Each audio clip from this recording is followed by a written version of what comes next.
깊이 있는 경제발전소.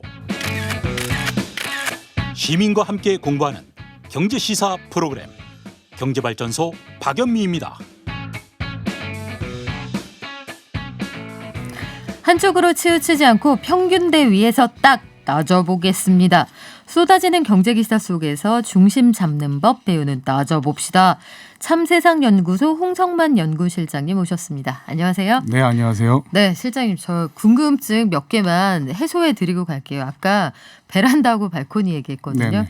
여러분 베란다가 지붕이 있는 거고요. 발코니는 없는 거래요. 그 유럽에 그 집 밖에 이렇게 철망 같은 걸로 얹혀져 있는 거 있잖아요. 그게 발코니라는데 귤하이님이 발코니 확장은 합법이고 베란다 확장은 불법입니다.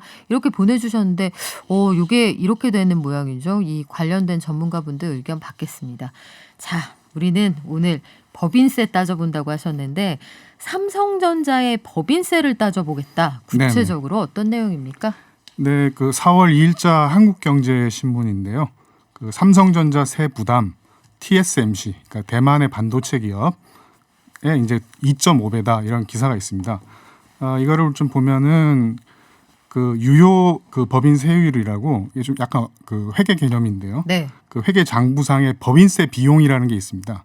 그러니까 이거를 그 세금 납부 전 순이익으로 나눈 값이거든요. 그러니까 유효 법인세율 이거를 이제 그 구해 보면은 2020년 기준으로 해서 삼성전자 유효세율은 27.3% 그리고 대만의 TSMC는 11.4%라고 해서 그 삼성전자가 TSMC의 2.5배나 달하는 그런 이제 세 부담을 많이 하고 있다는 그런 분석입니다. 아, 그렇군요. 그러면 만약에 이게 사실이면은 삼성이 세금을 좀 많이 내는구나 싶을 텐데 네네.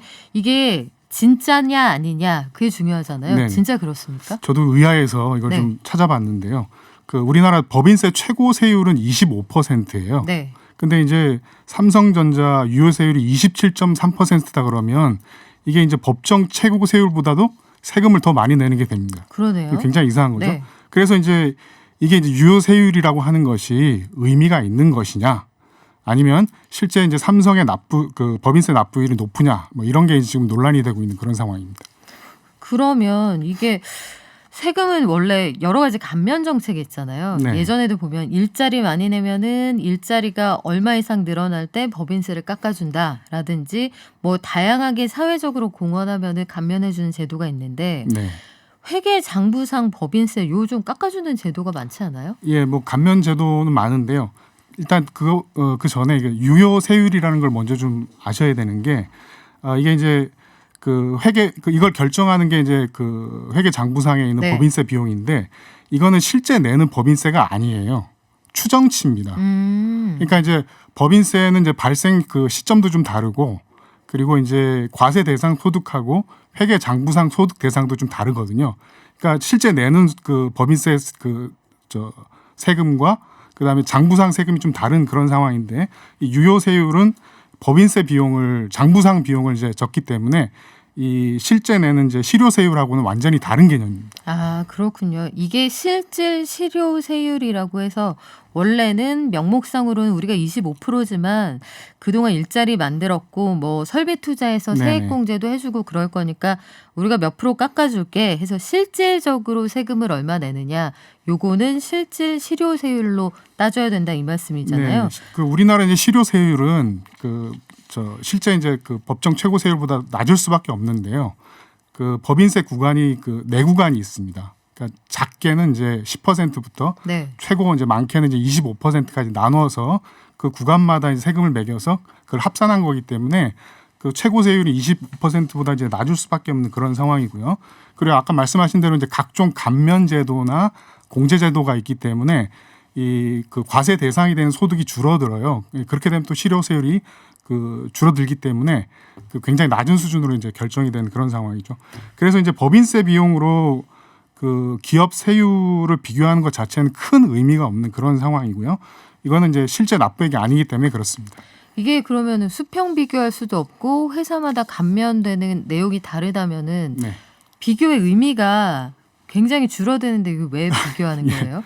뭐 이렇게 삼성이 법인세 지금 납부율이 굉장히 높다라는 걸 이제 강조하기 위해서 지금 그런 것 같은데요. 뭐 앞서 이제 뉴스에도 나왔습니다만 이제 반도체 시장에 그 국제 경쟁이 굉장히 좀 심화된 상황이고 대외적으로는 그렇고요. 그 대내적으로는 이게 좀 저는 좀 이해가 좀 잘 안 가는 문제인데 그 이재용 회장이 이제 삼성전자의 주식을 상속을 받아야 돼요. 상속세가 너무 높기 때문에 지금 그것 때문에 좀 문제가 되고 있다는 거거든요. 그래서 이제 그 삼성전자가 이 대내외적으로 좀 어려움을 겪고 있기 때문에 이 법인세를 좀 깎아줘야 된다. 뭐 이런 얘기를 하려고 하는 게 아닌가 싶습니다. 아, 논리가 그렇게 되는군요. 저희 진행자 시장도 굉장히 치열한 경쟁을 하고 있지만 저도 소득세는 꼬박꼬박 가면 없이 내고 있습니다. 그러면 지금 삼성전자라는 기업이 가지고 있는 상징성 때문에 이런 얘기를 하는 것 같기도 하고 네네. 재계에서는 이 삼성이라는 대표적인 상징을 가지고 있는 회사를 통해 재계가 바라는 바를 좀 언급하고 싶어 하는 것 같기도 한데 결국은 법인세를 좀 깎아달라 이런 얘기군요. 네, 그렇습니다. 근데 이제 그 삼성전자 이제 법인세 납부 현황을 보면은 뭐 그렇게 많은 게 아니에요. 그러니까 2019년에는 13조 2천억 정도를 이제 법인세로 납부를 했거든요. 근데 2020년도에는 4조 7천억 정도 수준이에요. 그러니까 3분의 1 정도 수준이 그 줄어들었습니다. 물론 이제 그 차액 자체는 그 장부상에서 이제 부채로 남게 되지만 이 세액이 결정되고 나면은 그 부채들이 줄어들 수밖에 없는 그런 상황이고요. 반면에 이제 주주 배당은 더 늘렸습니다. 10조 원 가까이 9조 6천억 원 이상 이렇게 늘은 이제 그런 상황이기 때문에 법인세 납부하는데 부담이 이렇게 뭐 크지 않은 그런 상황이라고 볼 수 있죠. 그렇군요. 이게 전경련 산하의 한국경제연구원이 매년 계산해서 내놓는 내용인데 네, 그렇습니다. 그 남들은 어떻습니까? 해외 트렌드는? 지금 뭐 국제적으로 보면은 이제 이 코로나 대응 때문에 각국의 이제 재정 지출이 늘렸고요. 그래서 지금 법인세들을 다 인상하자는 그런 이제 분위기입니다. 예, 뭐 미국 이제 바이든 정부 같으면은 현재 이제 21%에서 28%까지 올리겠다라고 지금 하고 있고요. 그리고 유럽과 영국 같은 경우에도 이제 법인세 인상을 하겠다라고 지금 나서고 있는 그런 상황이죠. 그러니까 법인세 인상은 글로벌 트렌드다. 이렇게 이제 보시면 되겠습니다. 그렇군요. 지금까지 참세상연구소의 홍성만 실장님과 함께했습니다. 오늘 말씀 고맙습니다. 네, 감사합니다.